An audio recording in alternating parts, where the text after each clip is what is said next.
Good afternoon. We want to welcome you to the first Connect with Colleague session for this semester. There'll be 3 of them.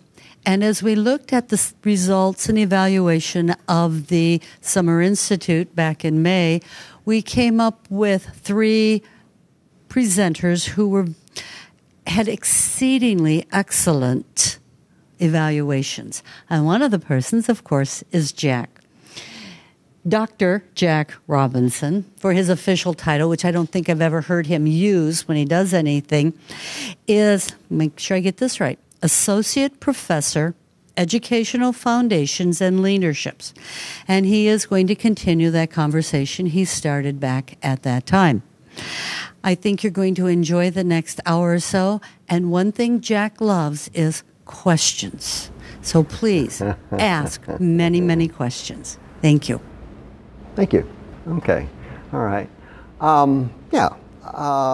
My area of sort of expertise and thing I work with is classroom assessment, and especially the whole area called formative assessment, And so that's kind of what I want to talk about today. And I don't know if any of you were at the session in the summer or not. I think you were a little bit. Okay. So I would like to take a little bit of time to kind of lay a background for formative assessment and kind of what is it about and why should we care about it. And then hopefully have enough time to look at like 3 areas that we might want to explore a little bit further in terms of thinking about what do we do or how can we use these areas to enhance or promote student learning. I'm going to kind of do a little bit of a dump and spiel for a couple minutes here, okay? Bear with me, all right. But how many people are familiar with the idea or the distinction between summative assessment and formative assessment? I guess, okay, a lot of people are. So we're going to go through that real fast, okay? All right. Basically, okay, all right. So if we're talking about using assessment summatively, that's sometimes referred to as assessment of learning. And it really involves all the kinds of assessment we might do to kind of see where students are at a particular moment in time. All right? So it's used to provide evidence of student achievement, making judgments about how well they've done, or how well programs are working. All right. On the other hand, formative assessment is the idea of, or assessment for learning, is the idea of formal and informal processes that teachers and students use to gather evidence for the purpose of improving learning. Right? So, obviously we need summative assessments, sound summative assessments for grading. However, when we start exploring the impact of using summative assessments in terms of promoting student learning, the results aren't so great, okay? Everybody's familiar with high-stakes testing in the public schools, that kind of thing, and that's happening all over the country. Most of the studies of that tend to show that there's very little impact on student learning. Scores go up on the particular test used, but on the parallel test of things, they don't go up. All right.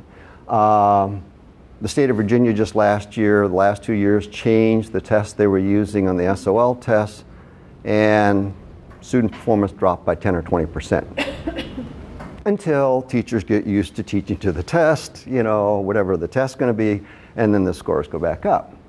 At the classroom level, taking these ideas of summative assessment, you might ask, does grading student work without feedback or the opportunity to improve that work or their understanding, does it enhance student learning? All right, we're all on board in the same place already. Okay, all right, so basically you don't fatten the pig by weighing it, right? Okay. On the other hand, if we look at all sorts of research on the use of formative assessment and the ideas kind of contained in it, we find, actually Black and William did a review in '98. They actually looked at 600 or 700 studies and only used 250 of the ones that were best done, reasonably well, rigorous comparative type studies. And they found the average effect size on student learning was about 0.4 to 0.7. Now, I'll explain effect size in a minute, okay, just for a little bit, which is almost like doubling rates of student learning, okay? And they also find it's especially effective for less apt students. All right. And so when sorry for the technical thing here, but basically effect size is just how much of a shift in learning do you get as a result of some kind of something you're trying out. All right. Typically, it's basically like how much of a shift in standard deviation units. So if you talk about as a little bit of a shift, you might get an effect size of 0.2 or 2/10 of a standard deviation. A medium might be 0.50, and a large effect size and highly significant is anything around 0.8 or higher. In other words, you're really shifting student learning. All right. So what happens? To kind of put this in perspective, when they do studies about how do students do this year compared to last year on international comparisons, national assessments, etc., a year's growth equates to about effect size of 0.3 to 0.5, or about a third to a half a standard deviation. So if we're talking about the impact of formative assessment and the numerous studies that have been done on it, we're talking about nearly doubling rates of student learning. Okay. Now, also, Hattie likes to do meta-analysis, where you look at the results of a whole bunch of studies and you convert that to effect sizes and sort of, well, what's the impact of different kinds of things? All right. He looked at about 450 meta-analysis. All right. That's about 200,000 effect sizes, about 180,000 studies, 20 to 30 million students. And these were done K-20, all subject matter areas across multiple countries and cultures, and the effect sizes are pretty consistent, consistent across all those factors. And the average effects, and they looked at probably 100 different factors that impacted student learning. And he said that providing effective feedback, which is synonymous with formative assessment, has an average effect size of about 0.79. So we're talking about this stuff really working and really having an impact. And the other thing that's critical about it is it's the most powerful single moderator that teachers have control over. So what's involved? Well, all right. It's basically teachers and students using evidence of learning to adapt teaching and learning to meet immediate learning needs, minute to minute, day to day. Instead of summative assessments at periodic points in time, it's continuous assessment in the classroom for teachers and for students. All right. Now, I got to ask a sort of perplexing question. Is student learning predictable?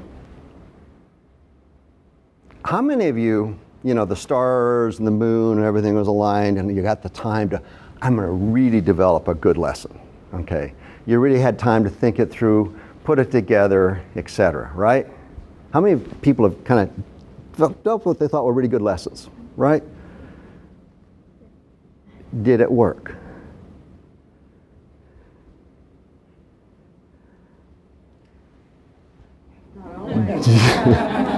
Does it always work? Does it work for all your students? Okay. If we don't know if what we do works, don't we need to monitor and find out more often what's really happening? Don't we need to do formative types of assessment throughout the learning experience? Because we know it works, we know it promotes student learning, and we know we can't always tell whether something's going to work or not. And if we don't somehow or another find ways of monitoring that and thinking about promoting it, then how are we going to enhance student learning? Even though we've done a really good job and thoughtful job of putting something together in the way of a lesson. Okay. So, what's involved?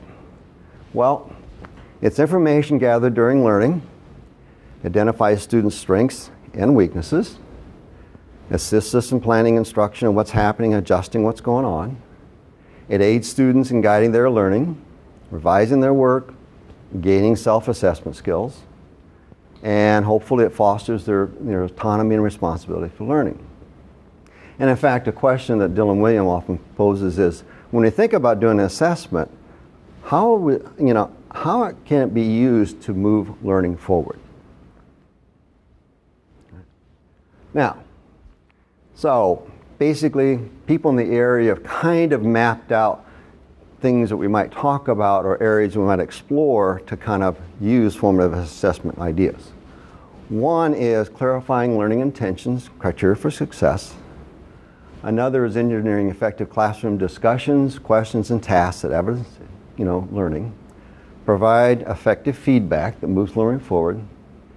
Activating students as instructional resources for one another, and activating students as owners of their own learning. Now, we're going to try and talk about these first three, okay?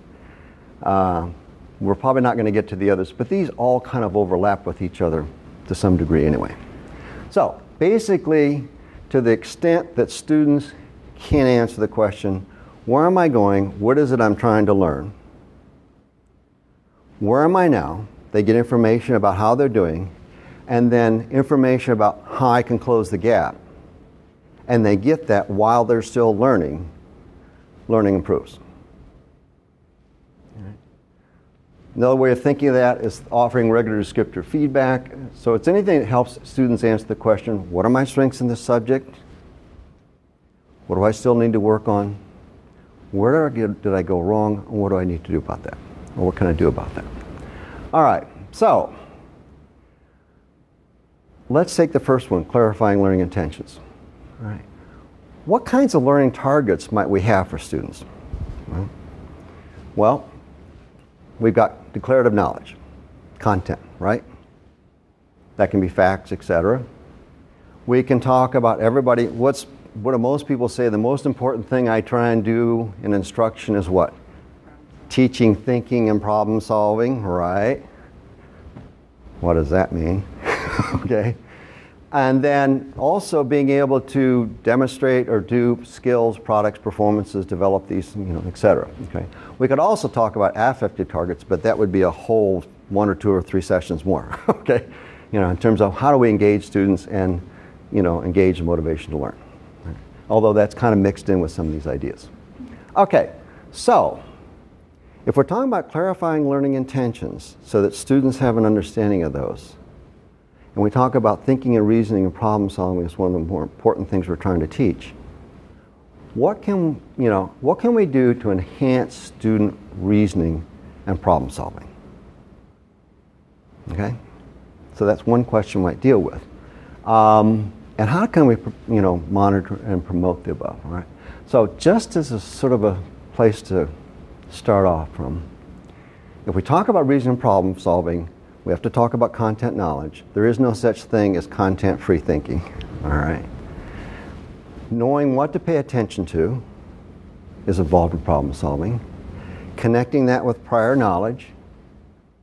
Knowing what to do with the information, how to make connections in it, or what kind of reasoning to use, and how and when to use it, and when to transfer to new situations. So, what do we do to promote that and monitor it? What are things that people have tried out? How do we address that? What are things that people have done that you think helps both you and students clarify what we mean by thinking and problem solving? If you can come up with a scenario that takes real world application of what they're trying to learn, and so kind of do something where they really aren't just learning the steps or the procedures, but how to apply them to the real world. So, okay. Why do you think, how does that help, or how do you think that gets students? I think by doing something that's more along the lines of a project, you can actually see their progress through the doing of the project, and you can give them the opportunity to ask questions, to document what they're doing, how they're doing it, so they might reflect more about what they're learning as opposed to just repeating what they may have seen as far as like solving a problem or something like that. Okay. Some other ideas or ways of thinking about what do we do to promote student thinking? How do we help students understand what we mean by that? Having them do projects, authentic types of stuff relates to things they can tie into that more. provides a context for it.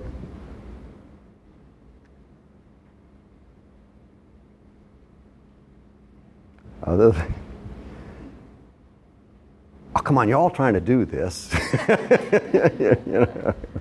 Okay. What are some other kinds of things we could do there? Having them do like active learning things where they're doing hands-on activities, a pair and share where they're talking to each other about an activity. Mm-hmm. Mm-hmm. Okay. All right. Mm-hmm. I was going to say, too, modeling what professionals do. We do a writing intensive course for biology seniors, and one of the things we do is teach them how professionals write, so they can begin to emulate that and see themselves in that role as a future professional. Okay. All right. Anybody look at some of the blogs that have come out about from the writing project at the university? There's some thoughts from that. Or some philosophy and applied ethics. Okay. So I have them do a lot of case studies, articles from the newspaper that are relevant. We've had big debates on Syria in the classroom. So basically using the theories that they have used, not necessarily their opinion, but using the theory to understand it better. Okay. All right. Okay. Mm-hmm. As a student, I used to have to do reflective blogs, journals, and it made me think about what I learned and how I can apply it in the future. Okay. All right. Anybody use some people call it a 60-second drill? The 1 minute paper? Yeah, right. Yeah, right. You know. Only I give them 5 minutes. You can okay.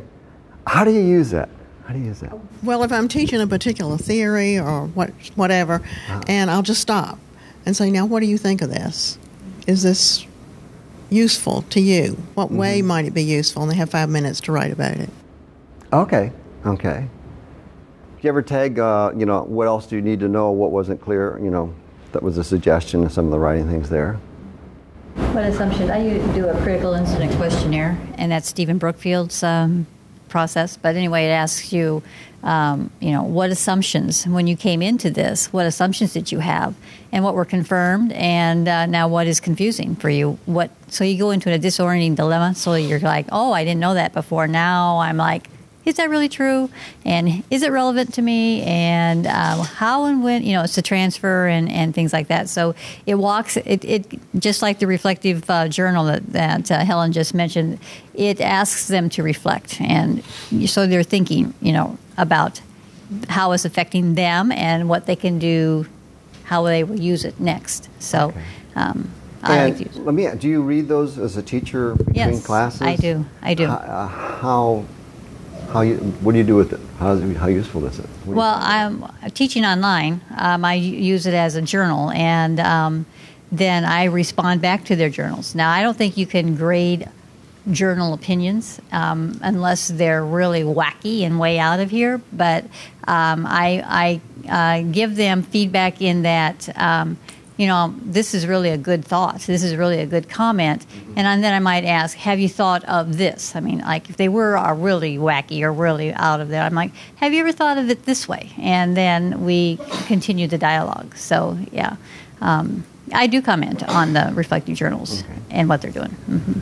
Does it give you some insight about whether something worked well that you did? Oh, it's the best teaching tool that I have. I won't say the best, but it ranks high because, and the reason I say that is because in however long you're teaching, 8, 10, 12, 15 weeks, whatever, so usually when you get an evaluation on your teaching, it's at the end, right? And you can't do anything about it. But if you have this critical incident questionnaire or the 1 minute paper or, what the 3 things you learned or whatever, right then. And you can whether make they're the getting it or not. Yes, and then you can make the adjustments next time, so forth and so on. Yeah. And the same for them. Yes, exactly. Some other ideas. Well, let me share a thought here too. I always like this comment by Stiggins. he says that we don't teach students to think. Students can already do most of the kinds of thinking that we're asking them to do. But they need to know what that means in a particular area of learning. Right. For example, when we talk about thinking, what are some of the kinds of things that we might ask people to do? We might ask them to take a position and support it, evaluate something and support it. What 4-year-old doesn't say, I don't like that? You know, we might even talk about inferential thinking, you know, going beyond what, you know, what's between there explicitly stated and making inferences, you know, etc. All right? What 4-year-old doesn't say, what do you mean by that? Or they give you that funny kind of look like, huh? You know. Or we ask people, you know, to categorize things. Well, you know, what do you need to know to be able to categorize? Do kids categorize things? Do they synthesize and make, you know, scenarios of things and, you know, whatnot, you know? They do all that kind of stuff, don't they? From their prior experience. Yeah, it's prior experience, but they do that kind of thinking. But they may not know what that means. For example, analysis. We ask somebody to do analysis. If we ask somebody to do an analysis, what does that mean to analyze a problem in a position, you know, to analyze a position paper? What's it mean to analyze a math or science problem or a work of art? What's needed to be able to do that? Even if you ask somebody to categorize. I can speak a little bit to that. Okay. I teach young teachers and speech pathologists grammar. And it's our language. We use it all the time. But what I tell them is we're going to look under the hood and figure out what those pistons and everything are doing. They are terrified to look at the words in a sentence. That was a noun phrase. The is this, words is this, in a sentence is a prepositional phrase, and it's a whole new kind of analysis for them because they've been most of my students are English speakers. So they've been speaking this way all their lives, but they have no idea how to categorize anything. By the time the class is over, they are doing these elaborate diagrams, and they are so proud of themselves because they've learned to analyze something that they've done all their lives. Yeah, there's a tendency, you know, you hear it all the time. People say, well, my students can't think. You know, it's like, well, they can, but they don't know what that means for what it is you're teaching. You know, they don't know, you know, what should I pay attention to? You know, how does that relate to what I already know, we've been talking about? And then what kind of reasoning? What does it mean to do that kind of reasoning, you know? Can I say something else? Yeah. We had a provost conversation here a couple of years ago in which one guy was talking about testing, and he said, I give test 1, and they all fail it, and I know they will, but I'm trying to show them what I want them to know, what's relevant, and then I give son of test 1, and they do fine. And I just thought that was such an interesting concept because that's exactly what you're saying. This is what's relevant now. You know? Right. And most thinking is like, okay, it's like, okay, well, I'm going to do that kind of thinking. What is it I pay attention to? And then what does it mean to connect that or analyze it or evaluate it or to do categorization or to determine whether it represents one philosophical position or another, you know? What does it mean to make an assertion and support it, you know? And I think most of the time, our students don't know what we mean by those things. Yeah? And so I think, you know, being explicit about that, giving them things to work on that they get information back about whether it fits, modeling it, graphically representing it, any kind of thing that helps them understand what that looks like is probably going to, you know, modeling and labeling it, and probably doing it over and over and over again, all right? Because it's probably not going to happen if we just mention it once. So this continued opportunity to work with things, dialogue, get feedback about it, and adjust it, you know, their performance, you know, probably is going to likely facilitate that, all right? That's some kinds of ideas, you know. I think we, you know, take for granted that if students can't do the kind of thinking we're looking for, maybe we're just not communicating what that means and looks like in our content area. Comments or reactions to that? Okay, all right. Well, let's go back to another question. Not only are we talking about reasoning and problem solving, but we're interested in students being able to produce quality products and performances. What can we do, or what might help students do that better? Or what are the kinds of things that you think help students produce high quality products? Because if we just give a paper, you have a paper doing this course, it's a research paper, well, you all know how to do a research paper, right? Or you're supposed to do some product or performance, all right? And we just assign it, are we doing anything instructionally to promote learning how to do that? I think you have to give concrete examples and you have to model what you want. And to go back to online teaching again, when I do discussion forums, I will show them what I want in a response. This is a good response, and I'll give them la la la, and I'll explain why that is a good response. And then I'll say, and to make this better, we could do this. And then I'll give them an example of a poor response, and then I'll explain why this is a poor response. Now, what could we do to make that better? So by modeling that, and the rubrics help, so your students can see your expectations of a research paper. What is it that you want in this research paper? What is good and what is failing, Okay, all right. So you're giving them feedback on what they're doing correctly and where they need to, and what they can do about it, because you're actually modeling or providing examples of what it's supposed to look like. Right. Okay. All right. Other ideas? Actually, I have a question. Mm-hmm. Because I was basically going to say what Christy just said. She's so smart. But I do have a question. If you want a student to create a product, but you also want them to have a level of creativity to it, you know what I mean? Like you want to show them a model, but you don't want them to copy the model. Do you know what I mean? So you want creativity. What's a good way to ask for that or promote that? Okay. All right. One of the things that I do is I provide, whenever I have student assignments, I provide exemplars of student work, okay, of what students have done. And I try and provide 3 to 5 of each one. And I prefer providing exemplars of well-done work, all right? I don't provide them things that students have done. And I use students' papers from the past classes, asking for permission, removing all identification, and why 3 to 5? If you give somebody an example of something, students, what do? They think that's They it. copy. But what happens when you give 3 to 5 examples? Then they're more likely to look at the, things kind of more generally, how to, what do you mean by this sort of thing, I started doing that in my class. I actually do it in the assessment class. Now, I don't do it if they have to do an essay about something, but if it's like do a particular project, I provide them examples of previous student work.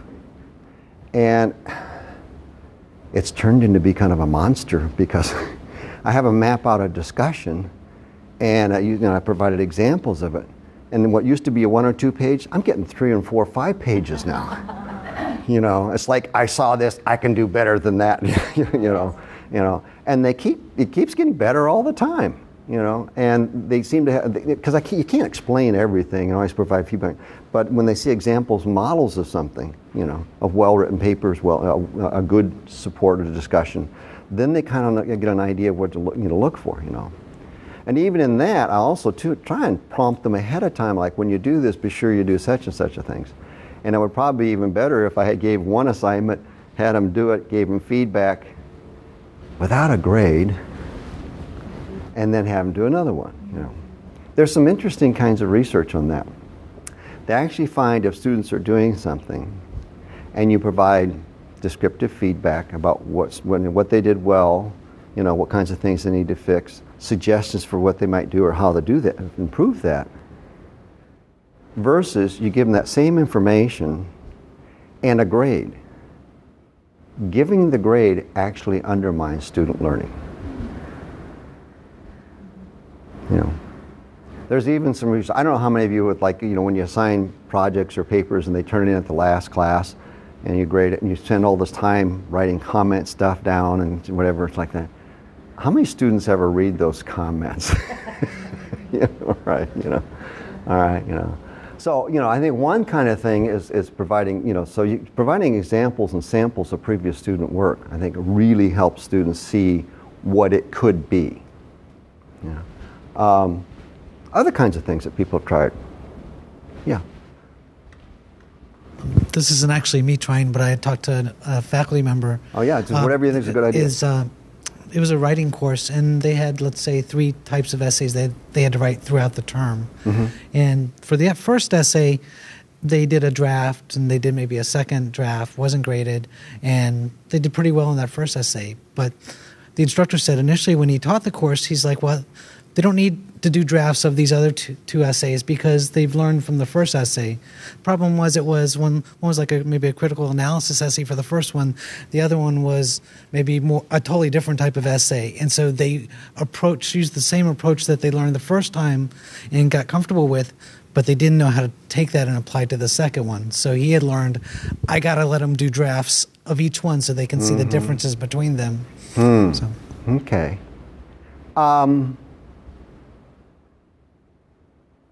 Let me ask this: when people assign, some kind of product or performance, how many people do that? Most, assign products, performances that they have to do. Okay, and how many people provide a rubric for that? You know what I mean by a rubric? It's the scoring scheme where you map out or identify the major areas, and then identify, what's a low to a high performance in each one of those. Okay, all right. How many of you involve students in developing the rubrics for a project? You actually have, okay. I love that idea. I don't. But one of the things that I don't do that, and I probably should. But one of the things that I do is they are so blown away, some of them, at what is expected of them, that I make sure that in my feedback I do a bell curve. And I say, here's what's happening in the class, so that they know that their classmates have got it. So if they can do it, maybe I can too. So it's kind of a latter version of what you're saying. Okay. All right. Well, actually, presenting students with samples of work and going through and saying, which sample, is this a good or strong or a weak performance? And then saying, okay, what's the difference? What seems to characterize the differences in these kinds of performance? And then actually having them develop the rubric with you. 0.5 effect size. Wow. Half standard deviation increase in student learning. Let's carry that a little bit further. If they're doing projects and performance, it makes sense that you'd give them the opportunity to turn it in, get information and feedback, and then redo it. What if you had students do that? Peer review. Why might we want to do that? Students have to understand what is expected in order to properly review their colleagues' work. Ah, yeah. When it comes to, yeah. Okay, go ahead. No, I was listening. I'm sorry. Yeah. All right. When students have to provide or are responsible providing feedback to each other, and they do the work, okay, they have to take responsibility for knowing what the rubrics mean and what they look like. Not only that, if you're the person giving feedback and you got all these papers turned in, that's a lot of work, right? But not only that, if you're the only source for feedback, okay, how much feedback is available? We know the more feedback you give, the more effective, the more help students learn. But if you're the only resource for feedback, that's kind of a gatekeeper, right? But what if everybody else has to provide feedback? You just geometrically increase the amount of feedback in the classroom, plus you've made students take responsibility for it. Plus, studies that have been done on teacher feedback versus peer feedback. Peer feedback is actually more effective than instructor feedback. It's appropriate, it's more likely to be at their level of understanding, Right. connects to their prior knowledge. All right. It tends to be more lengthy and detailed, and it actually tends to help students more. One thing that I have read, though, is if you want to do peer review, the students who are doing the peer review have to understand how to do a peer review, so they can't just say, wow, that's great. You know, Yeah. they have to either follow a rubric or follow some kind of steps and be responsible, possibly even graded on their own peer review. You might, right, yeah. Yeah, and I did that with, and I was teaching a research course and they had to do a research paper and I had them review the introduction. I said, you know what? Putting a smiley face on it and saying, great job, really isn't helping your colleagues, your other students. You know, they need explicit information about where you did well, what you need to work on, and maybe even suggestions about how to do it better. You know? So rather than, like instead of you doing all the work, it actually is beneficial to students to have them do the feedback and the critiquing. All right. Another thing here. Let me. I've worked with a lot of school divisions trying to do problem-based learning. And I've gone in there, and in the grant, we had aspirations of having teachers develop about 4 of these in a year. We were lucky to get 1. Well done. It's complex. When you talk about a complex performance, you really need to kind of break that down or deconstruct it or whatever and think about, well, what is the knowledge students need to have for this? What kind of thinking and reasons do they have to do? What skills or sub-skills do they need to know how to do? And you've actually got to plan out and think about all that as they go through the process. Otherwise, how is it a learning event and how are you getting them to that final complex project and a high quality? We've even had teachers participate in things because the principal said, well, we want to do science projects this year, so, everybody has to do a science project. Well, how does that tie into learning and what it is you're teaching? And it takes some work to really break that down. And we found that teachers couldn't sit down and talk to each other 45 minutes a day now and then. They needed 2 or 3 days of consistent work with each other to just go through that process for one project. And then probably over time they need to revisit that and revamp it, etc. And then think about how you're going to involve other students in providing feedback about that. It's not, it's difficult. And I know a lot of people have a tendency to say, you should have students should do extended writing in all courses and especially graduate level courses. But again, what do you mean by that? How does that tie into the actual objectives that you have for your course? And then how are you really going to support the development of those things? Take some thinking and mapping out. Okay, so let's go on. Any other thoughts on what can you do to help students do better projects and performances? Some other ideas. Okay, let's go on. Okay, classroom discussion. How is classroom discussion a form of assessment for teachers, for students?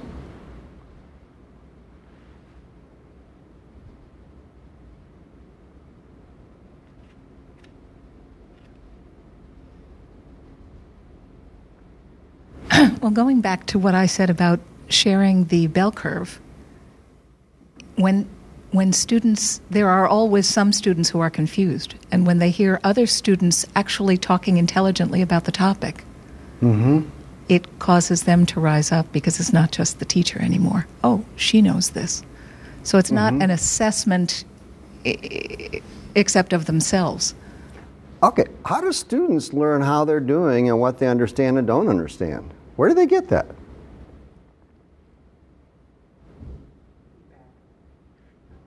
From the discussion and stuff, right? Okay. Let me ask this. How many of you think you're a fairly effective instructor? Come on, don't be modest, right? Okay, all right. Most studies say 95% of us think we're above average, and 67% of us think we're in the upper quartile. Okay, right? How do we develop as teachers How do we know we're being effective? I would assert that one of the number one things we use to determine that is the dialogue and interaction we get with students in the classroom, things we try out, and whether it seems to work. You know, if students seem to be engaged, if they're getting it, etc., then we think it's working, right? Okay. Students use that dialogue to check their understanding, clarify what they're trying to do, see what it means to do different kinds of thinking. Okay.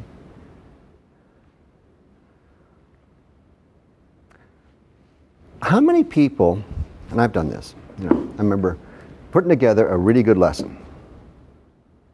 I had it all mapped out, all thought out, and I went through the lesson. I was going bam, bam, bam, and I'm dialoguing with students, and they're answering the question, they're on target, and I'm moving ahead, and wow, this is really working well. And I got done at the end of the class.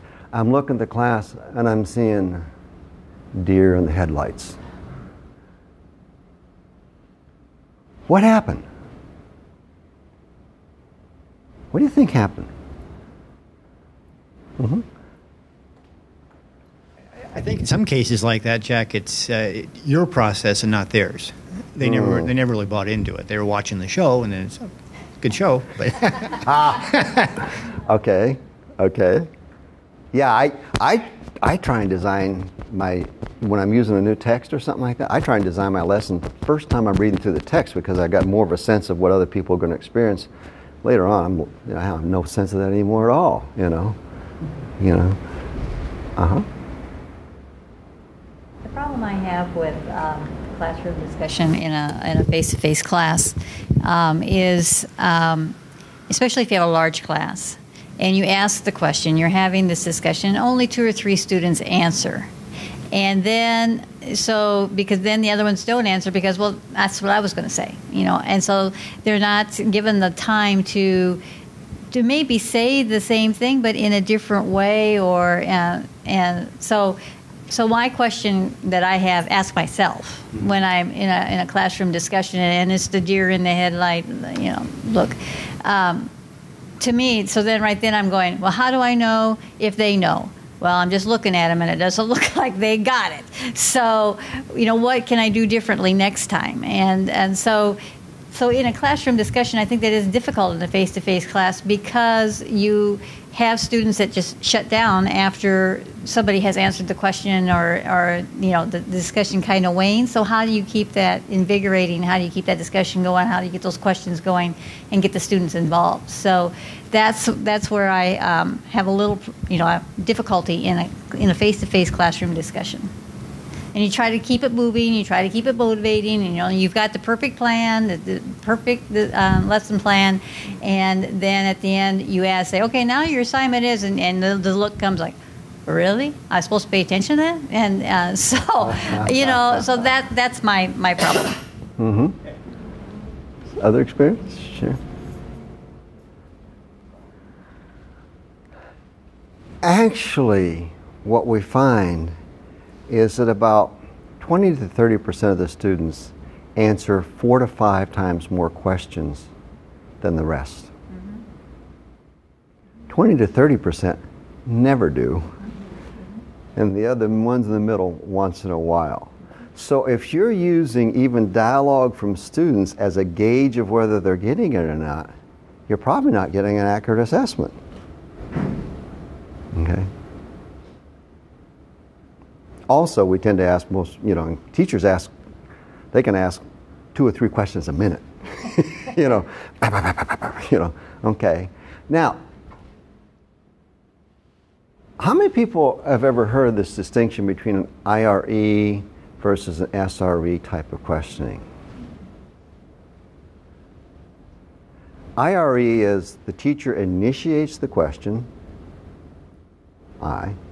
the student makes a response, and then the teacher evaluates whether or not it's correct or not, or what the misconception might be, and provides some comment about that. An SRE format, the student is encouraged to make a statement, give an example, etc., provide a reason for that, and an explanation.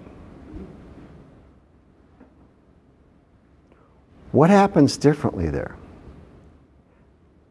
I've been trying to do an SRE. How does it make you feel? I mean, how does an IRE versus an SRE make you feel as a participant in a discussion? Yeah. I was on the student end of an SRE in an online course, and I wasn't super excited about it, and then I had to do it, and it made me think really hard because I didn't want to sound stupid. I wanted my question to be really, really good and engage the people who were required to be in my discussion. I wanted good feedback from my professor, so I actually learned so much more from writing that question than I did from answering other people's. All right. I don't know what your experience has been, but when I ask my students, how many of you have read the textbook? Out of a class of 20 or 30, 1 or 2, right? You know, okay, all right. And if I'm doing IRE, the student's in the position what? I'm supposed to have read the textbook. I'm supposed to know that I ain't answering this question, right? Don't call on me, okay? Not only that, the focus is on what? It's explicit content knowledge. But if we're trying to encourage students to think about how they think about something, consider why they do that and alternative ways to do that, is there a right or wrong answer to that? If there's not a right or wrong answer, how comfortable, but you're just expressing how you're thinking about something, how comfortable do you feel like with doing that? I'd say you feel a lot more comfortable. Oh, yeah. You know, not only that, it conveys something else. If I'm doing IRE, I have the knowledge information, I'm looking for you to give it back to me. You're supposed to learn it as a passive learner. On the other hand, when I ask truly open-ended questions, authentic questions, I ask a question that I don't have an answer for. What does that convey to the student about what the classroom's about? It's about exploring and thinking about things and trying to understand and exploring multiple perspectives. The class is about exploring and understanding things, making sense of them, rather than coming up with a predetermined answer that I'm supposed to figure out what's in the instructor's head. Different kind of dialogue. Points to a different kind of what's the class really supposed to be about, rather than putting the student on the spot. Okay? And actually, we find that an SRE format tends to cause much more student engagement. You know. SRE stands for what, Jack? Pardon? The student makes a statement, and they are encouraged to give reasons and explanations and evidence in support of how they're thinking about something. And the evidence could be their experiences or whatever. Okay. All right. Now let me kind of combine that with another idea. I mean, how many people have heard of wait time? Now, what's wait time? 6 seconds. It's the longest time on earth. It really looks bad in just this morning. Yes. All right. Okay. Wait time is waiting. After you ask a question, giving pause. You know, and we know that that's since the '60s days been done on that, and then improved student learning, reflection, etc. How many people have heard wait time 2? After the student gives a response, you wait. Ooh. That'll make them uncomfortable. And you can even do like, what did you think about what she said? Okay. Now, if I work at it, and I have to purposely work at it, if I can kind of get that going, sometimes my classes will take off. You might say something, you respond to it, somebody else responds to that. The whole class takes off talking about this stuff. I'm kicked to the curb and not really even part of the conversation. Great. Because then I'm really am kind of thinking, well, How do I think about this? What am I hearing from other kinds of people? You know, we think that it's, you know, now, if we think that asking questions about specific things, you know, helps student learning, not necessarily, you know. You may get more benefit, and some of the studies on this kind of thing show a 0.4, 0.5 effect size for SRI type formats, which tends to be, you know, higher and better than SRE or IRE, like the, you know, Q&A. Okay. Now, let me combine that with higher versus lower order questions. Everybody's heard that kind of idea, okay? That's a fuzzy area. I don't know that we can really say for sure, okay? Sometimes we get better results from lower order content oriented questions. Sometimes we get better results from higher order questions. We can do higher order questions and get nothing, okay? So it, you know, it's kind of up in the air, all right? Generally speaking, if your testing and stuff is going to be about students being able to give content, declarative knowledge, probably doing SIRE, you know, quite Q&A on the content, that works for that, and it may even work better. All right. SRE type questioning maybe, you know, tends in some studies to be better for both content and thinking, you know, but not necessarily. And again, I think it has to do with the questions you ask and how much we kind of prompt and model and comment on what kind of thinking is that. And sometimes we don't even want to, you know, some people say, don't comment on whether the student's answer is correct or not. Simply comment on when they did it, are they using the rubric as a framework for how they're discussing things. And not comment when it's correct or not. Why do we have to comment? When we say we have to almost, it's all about being correct or not, we're putting the student in a passive role, you know. And if we're talking about we want students to be generators of understanding and making sense of things themselves, how do we get there? Okay. Thoughts there? Other ideas, comments, thoughts here?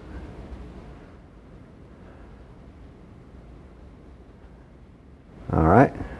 Wait time. Wait time. You want to do wait time some more? No, wait time. Okay. All right. Feedback from student learning. All right. First of all, when talking about feedback, Hattie and other people talk about a broad view. It's anything, you know, provided by an agent. It can be a teacher, a peer, a book, a parent, themselves, experience regarding aspects of one's performance. So you can get feedback from all sorts of things. And it's a consequence of the performance. It comes second. Somebody does something and then gets information about it, okay? And it's pretty synonymous with formative assessment. So, quality feedback. What we know or understand is that the quality of feedback, rather than its absence or presence, is what makes a difference. 2 out of 5 instances of feedback actually undermine student learning or result in lower rates of student learning. 40% of the feedback that people typically provide actually undermines learning. Whoa! How does that happen? Okay. And then another review by Kluger and Danesi, you know, they looked at the stuff and like 38% of the, you know, feedback actually had a negative impact. The overall average is 0.41. All right, so what characterizes effective feedback? The highest impacts tend to come when feedback is provided about a task and how to do it more effectively. It's task focused, right? Lower effect size tend to be related to praise, rewards, and punishments. Furthermore, feedback that clues the individual direct attention to themselves, you know, this is why we get these negative, such as praise, etc., tends to cause the person to focus on themselves. I want to look good. I want to get a good grade. What does that have to do with knowing how to do something better? As opposed to feedback that is directed at the task. That's more effective. Okay. We know the use of extrinsic rewards, you know, types of things, you know, stickers, pie charts, whatever other kinds of things, stars and all that kind of stuff. All that kind of stuff tends to undermine learning, okay, although it's what people use. Okay. Tangible rewards is even worse. If it's used in a controlling manner, worse still. By the way, you can have positive or negative effect sizes, right? You can learn worse because of something. All right. Negative feedback, not much. Negative feedback doesn't tell you what to do. One area is like, how many people, when students write a paper, comment on their grammar, punctuation, etc.? Even include that in the grade. Do they get better at doing that as a result of that? You think? You think that, okay. You're saying, yeah, they do. They do. Do they? Mm-hmm. Okay. All right. How? I send them over to writing tutorial. I send them to writing tutorial and get them to help them. Okay. All right. Go ahead.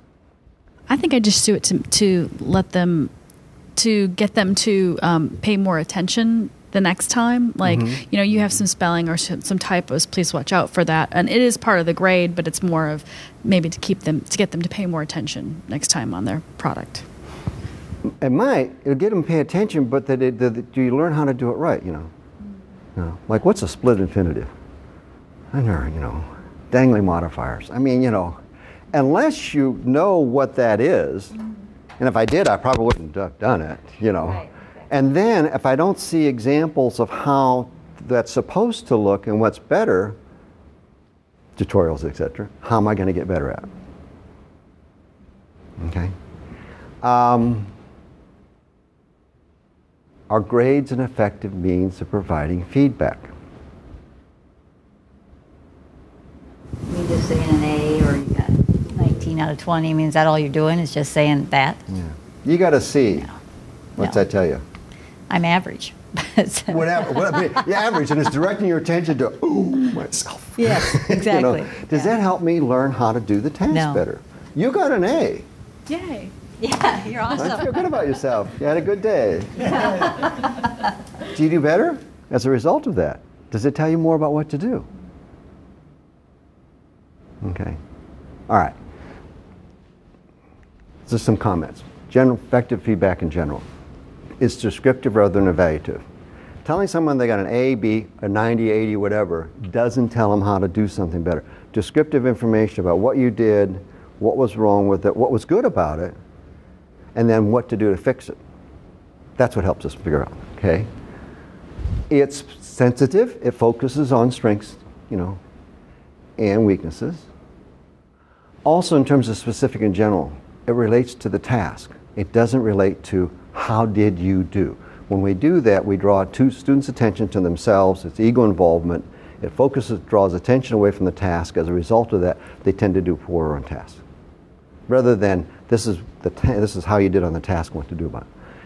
Straight focuses on strength and provides information about what to do. Right? Hope this makes sense. Timely. Again, this is one of the key things behind formative assessment. If you were going to use, who's the most important consumer of assessment information? Student. They're the ones that need to know. When do they need to know that? Now. If you talked about giving a test before, during, or after instruction, when's it going to probably be most effective? During. Okay. And it's selective. If people, especially if they're doing a project, giving feedback on the whole thing or the whole thing of a paper, I mean, how many people have ever gotten a paper back that was just red all over? Now you're not supposed to use red, so it's blue all over. All right, whatever, okay? All right. Does, too much feedback overwhelms people. It's better to focus on different aspects of it and then combine it over time. Those are just some ideas, some formative assessment. Anything else people would like to share a comment on?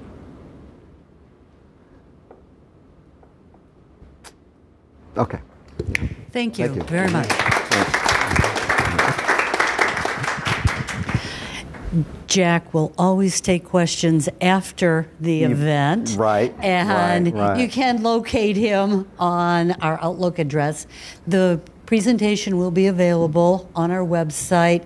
I'd love to say tomorrow, but I know better than that. And I could lose the camera crew. And also, if there's a really good, it's more of an academic article, but it's about feedback by Hattie, a review of things that that's available that we can post too if you'd like to read it. It's a little more dense reading, but it's got a lot of ideas and stuff. Okay. Thank you very much for coming out this afternoon. And we will have another Connect with Colleagues in a month, in October, and it'll be using the QEP writing assessments and how they're working to promote writing within the courses.